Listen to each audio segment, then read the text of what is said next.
බොහෝ දිනකට බොහෝ විට ඇති වෙන ගැටලුවක් තමයි මේ ෂටල් එක අපි හයි කරාට පස්සේ ෂටල් එකේ ප්ලේ එක වැඩි වෙනවා. එක්කෝ දෙපැත්තට උමනට වැඩි ප්ලේ එක වැඩි. එහෙම නැත්නම් ඉස්සරහට පස්සට ප්ලේ එක වැඩි. ඉතින් මේ වගේ වෙලාවට අපිට කරගන්න පුළුවන් දෙයක් තමයි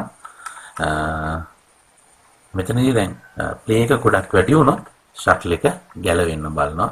ප්ලේ එක අඩුයි නම් මේක ඇතුලේ නූල් හිර වෙනවා. එතකොට මම අර කලින් වීඩියෝ එකේදී ඔයගොල්ලන්ට කියලා දුන්නා ප්ලේ එක වැඩි නම් කැරියර් එක ඉස්සිලා පාත් වෙලා නම් එතනදී ඒ ඩිස්ටන්ස් එක ඇඩ්ජස්ට් කරගන්න විදිය සහ නිදි කටුවට කැරියර් එක ලං කරගන්න විදිය.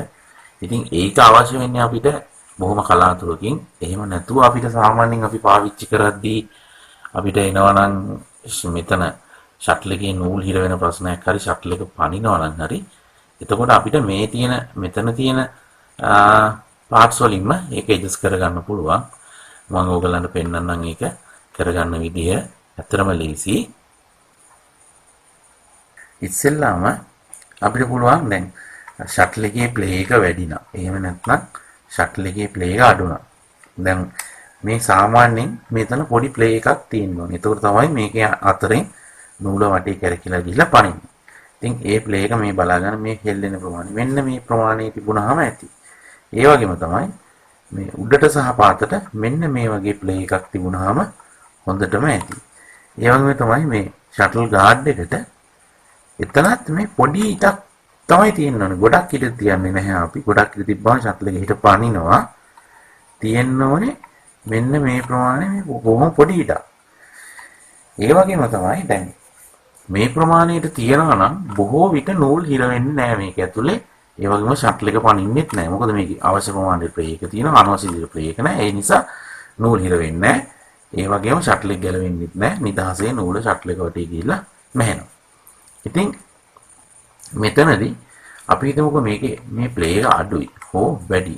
එතකොට අපිට කරන්න තියෙන්නේ මෙන්න මේ ඇණය සහ මේ ඇණය සහ මේ ඇණය මේ ඇණ තුන බුරුල් කරලා අපිට පුළුවන් මේ රොටේටින් ප්ලේට් එක ඉස්සරහට පස්සට දෙපැත්තට මේ අතට හරි මේ අතට හරි ඇඩ්ජස්ට් කරන්න. ඇඩ්ජස්ට් කරලා අපි මේ ප්ලේ එක තියෙන විදිහට හදා ගන්නවා.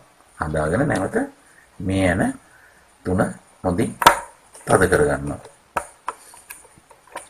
ඊට පස්සේ තව වැදගත් කාරණාවක් තියෙනවා. මේ කළු පාට දැන් මේ සුදු පාටට තියෙන රොටේටින් ප්ලේට් එකේ මේ තියෙන ෂටල් ගාඩ් එක. මේ කළු පාට කොටස ඔබේ මැෂින් එකේ නැති වෙන්න පුළුවන්. මේක කලින් ආව මැෂින් වල ආවා.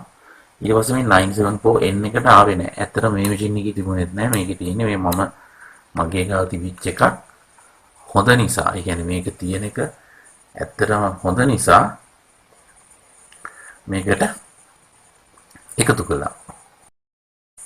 ඉතින් කවදාවත් ඕගලන්ගේ මැෂින් එකේ සමහරක් අය නොදන්නකමට මේ ෂටල් ගාඩ් එක ගලවලා අයින් කරනවා.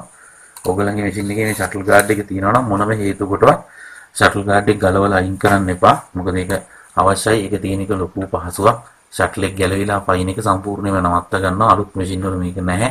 ඒ වගේම තමයි මේක කාටවත් ගලවන්න දෙන්නත් එපා. ගලවලා අයින් කරන්නත් එපා. මේක දැන් මිලදී ගන්න වෙළඳපොලේ ඇත්තෙත් නැහැ.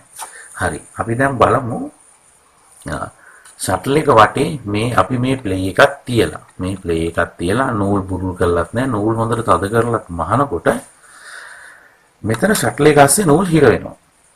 හරි. එතකොට අපි බලනවා කොහෙද නූල් හිර වෙන්නේ. හරි.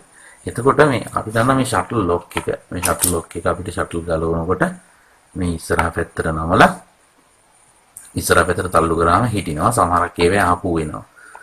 ඉතින් අපි මේ ඉස්සරහට කරලා මේක තද කරගන්නේ මේ ෂටල් එක දාලා ලයින් කරන්නේ. අන්න ඒ ෂටල් ලොක් එකේ නූල හිර වෙනවා. එතකොට බලන්න ඇයි නූල හිර වෙන්නේ? මේ ෂටල් ලොක් එකේ මේ ඉස්සරහ පැත්ත තුවාල වෙලා කඩතුළු තියනවාද බලන්න. ඒ කඩතුළු තියනවා නම් කඩතුළු වල නූල් පැටලිලා හිර වෙනවා. ඉතින් ඒ වගේ වෙලාවට අපිට මේක අලුතෙන් යොදන්න පුළුවන්. එහෙම නැත්නම් ඒක පොඩ්ඩක් කඩතුළු වෙලා තියෙන එක වැලි කඩදාසියකින් ගාලා ෂේප් කරලා හදන්න පුළුවන්. ඒ වගේම තමයි එතන නූල් හිර වෙනවා නම් තව දුරටත් අපිට පුළුවන් මේක මෙහෙම ඉස්සරහට තල්ලු කරලා ෂටල් එක අයින් කරලා තියලා මේ ස්ක්‍රූ කුණියනක් මේක යටට පොඩි ස්ක්‍රූ කුණියනක් දාලා ඇඟිල්ල මේක උඩින් තියලා තද කරගෙන නැත්තම් මොකද මේක නැවෙන්න පුළුවන් අනවශ්‍යද චුට්ටක් මේක උඩට නමනවා.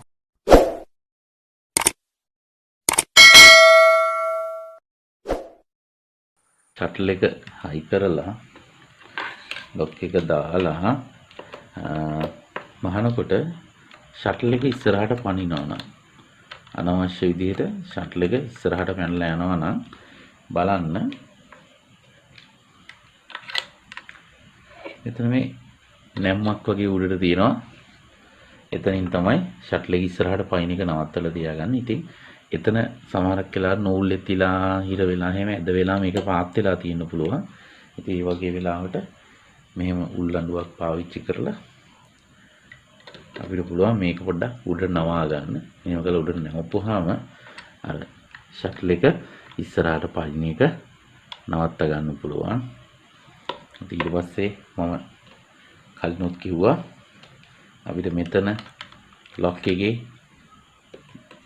එකෙන් ෂටල් එක අතරේ තියෙන ඉඩ ප්‍රමාණය වැඩි කරලා මෙහෙම ඉස්සරහට ෂටල් එක තල්ලු වෙනවා නම් හරි එහෙම නැත්නම් නූල ෂටල් එක වටේ ගිහිල්ලා මැහෙන්නේ නැත්නම් හරි අපිට මේක පොඩ්ඩක් උඩට නමලා ඉඩ වැඩි කරගෙන නූල පයින් ඉදිරියට හදා ගන්න පුළුවන්. ෂටල් එක ගැලවිලා පයින්නවා නම් මේක පාත් කරලා ඒක නිවැරදි කරගන්නත් පුළුවන්. ඊට පස්සේ අපිට මෙතන නූල් හිර වෙනවා නම් මේක චුට්ටක් උඩට උස්සලා එතනනොත් නූල් හිර මේක නවත්ත ගන්න පුළුවන්. ඊට පස්සේ මෙතන නූල් හිර වෙනවා නම් අපිට මේ ෂටල් ගාඩ් එක පිටිපස්ස කරන්න පුළුවන්. මම කිව්වනේ කලිනුත් මේ ෂටල් ගාඩ් එක ඔය කුල ගාව තියෙනවා නම් අනිවාර්යෙන් මේ ෂටල් ගාඩ් එක මැෂින් එකේ තියන කාටවත් ගලවන්න දෙන්න එපා. ඒක බොහොම වටිනවා. අපිට මහගෙන යනකොට ෂටල් කැඩෙන එකේම අලුත් මැෂින් වල මේ ගාඩ් එක නැති නිසා තමයි ෂටල් කැඩෙන්නේ. ෂටල් ගාඩ් එක තියෙනවා නම් ෂටල් කැඩෙන්නේ නැතුව ගොඩාක් කල් පාවිච්චි කරන්න පුළුවන්. ඉතින් ওই ටික තමයි මෙතනින් අපිට කරගන්න පුළුවන් ඇඩ්ජස්ට්මන්ට් ටික. මේක හෝල් කරනකොට පොඩි ප්ලේ එකක් තියෙන්න ඕනේ. ඒක අනවශ්‍ය විදිහට හිරට තිබුණත් නූල් හිර වෙනවා. ඒ වගේම තමයි පුරුලට තිබ්බොත් ෂටල් එක ගැලවිලා පයින්ද බලනවා නූල් හිර වෙනවා. ගැටලු වෙනවා. ඒක අනවශ්‍ය විදිහට ප්ලේ නැතුව මෙන්න මේ කාන්ට තියෙන්න ඕනේ. උඩටත් පොඩි ප්ලේ එකක් ඉස්සරහටත් ඒ වගේම දෙපැත්තටත් ඒ වගේම තියෙන්න ඕනේ. ඉතින් ওই ටික තමයි මේ රොටේටින් ප්ලේට් එක, ෂටල් ගාඩ් එක, ෂටල් ලොක් එක ඔය තුනෙන් අපිට මෙතන කරන්න තියෙන ඇඩ්ජස්ට්මන්ට් ටික. ඔන්න ගුරු මුස්ටි නැතුව ඒ ටිකත් කියලා දුන්නා. ඉතින් මෙතනදී තව දෙයක් තමයි දැන් ඔය නූල් හිර වෙන මේක ඇතුලේ නූල් හිර වෙන කතන්දරේ එනවනම් ඔය මං කියපු දේවල් ඔක්කොම කරන්න කලින් බලන්න උඩ නූල බුරුල් කරගෙනද මහන්නේ කියලා. මොකද උඩ නූල බුරුල් කරගෙන මහනකොට තමයි ඔය ලෙඩ බොහෝ දුරට එන්නේ. උඩ නූල් මාරු මේ බුරුල් කරගෙන මහපු නිසා තමයි මේ රොටේටින් ප්ලේට් ඇද වෙනවා නම් මේ ලොක් ඇද වෙලා නම් මෙතන ගැටලු වෙන්නේ නූල් උඩ නූල බුරුල් කරලා මහන නිසා. ඉතින් ඔය කියපු දේවල් කරන්න කලින් බලන්න උඩ නූල මෙතන ටේක් අප් ලිවර් එකට උඩට පල්ලෙහාට යන කොකා වගේ කොටසට නිකන් දාලා පුට් එක පල්ලෙහාට දාලා අතින් ඇදලා කැඩෙන නොකැඩෙන ගානට තදට තියනවද නූල කියලා අන්න ඒ ගානට තියනවා නම් මෙතන ඔය අවුල් වෙන්නේ නැහැ. ඔය මං ගියපු ඇඩ්ජස්ට්මන්ට් කිසිම දෙයක් කරන්න එපා. ඒක චෙක් කරන්නේ නැතුව. ඊළඟට තව දෙයක් තියෙනවා මෙතන බලන්න නූල් මේකසේ හිර වෙනකොට මේ ෂටල් එකේ කොහේ හරි කඩතොළු තියෙනවද කියලා. දැන් මේකෙත් මෙතන මේ පොඩි කඩතොල්ලක් තියෙනවා. ඉතින් මේකේ නෙමෙයි. ඉතින් කඩතොළු තියෙනවද කියලා බලන්න. කඩතොළු තියෙන කොටත් හිර වෙනවා. ඊට පස්සේ ඕගොල්ලෝ ගැලපෙන්නේ නැති ස්ක්‍රූ කුණියක් දාලා මේ නූල් ඇඩ්ජස්ට් කරන්න ගියාම මේ මෙතන හරි කැඩලා වෙන්න පුළුවන්. ඒතර පොඩි කඩතොල්ලක් හරි තිබ්බොත් මේ වගේ තැන්වල නූල් හිර වෙනවා. ඊට පස්සේ තමයි මේ වගේ මෙතන කඩතොළු මේ කොහේ හරි ෂටල් එකේ කඩතොළුවක් තියෙනවා නම් අනිවාර්යෙන් නූල් හිර වෙනවා. ඉතින් ඒකත් බලන්න ෂටල් එකේ කඩතොළු තියෙනවද කියලා. එතකොට මේ ෂටල් එක ඇස්සේ නූල් හිර වෙන ලෙඩේ කිසිම ගැටලුවක් නැතුව ඔයගොල්ලන්ට ගොඩ දාගන්න පුළුවන්. තව මොනවද මේක ගැන තියෙන්නේ මේ හරි ටික මම හිතන්නේ මම ඔක්කොම කියලා දුන්නා. තව දෙයක් තියෙනවා. ඒකත් කියන්නම්කෝ. මේකත් එක්කම ඒක තමයි ෆීඩොග් එක. ෆීඩොග් එකේදී හොඳට බලන්න මැෂින් එක ASCII නූල් හිර වෙනවා නම් සමහර වෙලාවට මෙහෙම වුණාම ස්ලිප් අදින්න පටන් ගන්නවා. ෂටල් එකේ මෙන්න මේ කොටස කැඩිලාද බලන්න. නූල් හිර වෙලා ඒ වගේ ප්‍රශ්න වෙලා නැත්නම් මෙන්න මේ කොටස කැඩෙනවා. ඉතින් පීඩොග් එකේ මේ කොටස කැඩුනහම මේ කොටස පීඩොග් එකේ කැඩුනොත් හරියට මැහෙන්නේ නූල් හිර වෙනවා නොයිකුත් ප්‍රශ්න ඇති වෙනවා. මෙතන නූල් හිර වෙන්නත් මේක බලපානවා. ඉතින් ඒක බලන්න කැඩිලාද කියලා මේ කොටස හරියට තියෙනවා නම් ගැටලුවක් නැහැ. මේකේ කඩදොළු වෙලා හරි කෑල්ලක් කැඩලා හරි සම්පූර්ණයෙන්ම මේ කොටස කැඩිලා නම් හරි අනිවාර්යයෙන් මේක ඇස්සේ නූල් හිර වෙනවා, ස්ලිප් වදිනවා, ඒ වගේ දේවල් වෙනවා.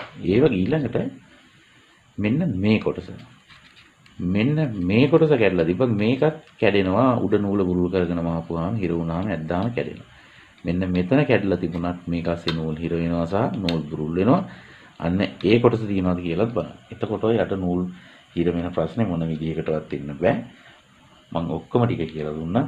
හැබැයි ඔය කොඩම වඩා වැදගත් දේ තමයි උඩ නූල ටේක් අප් ලිවර් වෙනකන් දාලා අතින් අදිනකොට කැඩෙන නොකැඩෙන ගානට තදට තියනවා නම් කොහොමදවත් ඕක ඇස්සේ නූල් හිර වෙන්නෙම නැහැ. අම්මෝ වෙලාව 4:00යි. හොඳටම නිදිමතයි.